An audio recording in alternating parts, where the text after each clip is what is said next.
Hey everybody, Rob from Karma Comic Chameleon. Today we're looking at another pro-revenge story. She left me abroad, I left her with nothing, and now my finger is on the button. Let's jump right in. I have had an interesting life, was married for almost 10 years, and then sadly that ended. Not really necessary to share why, but it was somewhat mutual. Anyway, I moved on head held high, looking for love again, in which I found in who I thought was someone that was really special. You know, that one when you look at your previous relationship and you can't believe you thought it was so good, because compared to this, it was crap. Anyways, I quickly bonded and made this new partner my whole life. Now, you could see it as rushed, but I was happy to move things quickly, and we soon moved in together, renting, and I made her part of my family's life too. Now, I should point out here that she was in my country on a working visa, so not a citizen, and had been jumping between different visas for the last 8 years, which allowed her to stay in my country. After 1 year of what seemed like an average good and bad relationship, you know, like the occasional fight but mostly happy life, she suddenly was hit with a choice. You see, her visa jumping had led her to the inevitable. Her present visa was being cancelled and she would have to go back home to her country. We looked at options, and turns out that marriage made things much easier than years of signing documents and crossing fingers. In the end, the best option, I say best because it would have been the highest chance for her to migrate to my country, was to move to her country for a year and then apply to come back together as a married couple. So we sell all my possessions, car, electronics, appliances, and that which we cannot sell, we throw away, as it would be expensive to hire storage. It pains me to say we, because looking back, it was not we. Anyway, we move to her country, I get a job, and she begins an internship, unpaid, but that is okay. We are married, right? Support each other and all that.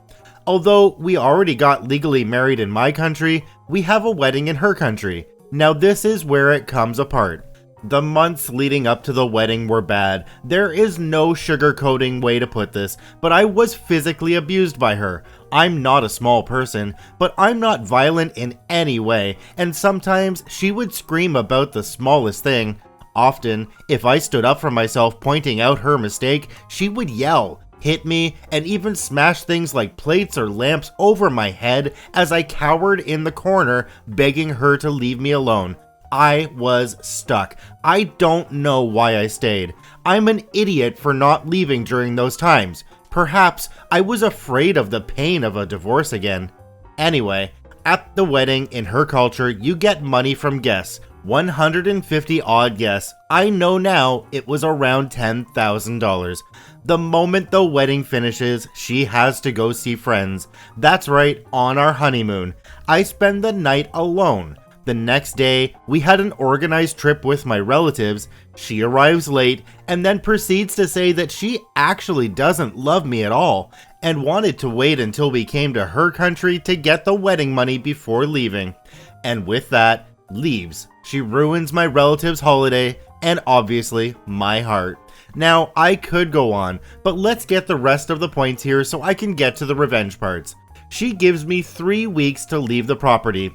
She barely will contact me and won't answer my messages or calls, except to say that from this point on, we are no longer together.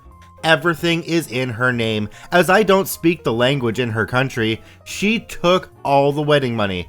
All my work money had paid for our lives, and it was fed into our bank account that is solely in her name because her country restricts foreigners from having money in their banks.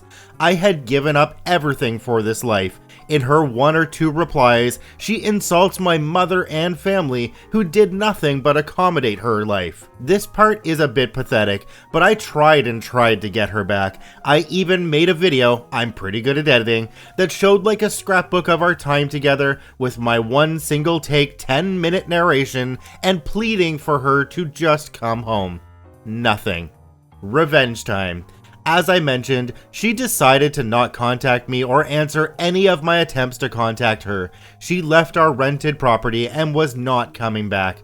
So I began to do research on how I could survive alone in this country. I began the divorce procedure. I got myself a home and immediately organized with work for my pay to be diverted to a different account.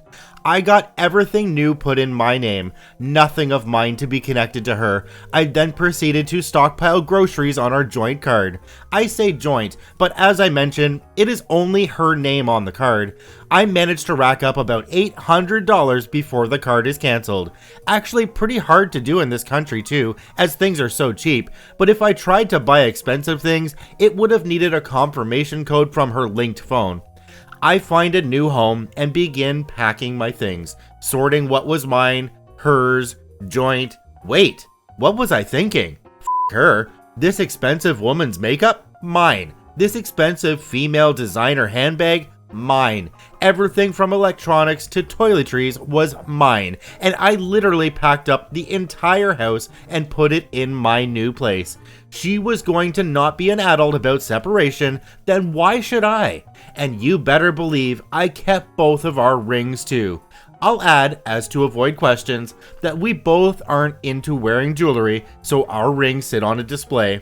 I then proceeded to go to the business site I had made for her. You see, I managed her hobby of importing and selling like health products to contacts she made here in her country. I say hobby because she didn't really make an effort to sell, and we are broke even with piles of stock still in our place, or in mine now.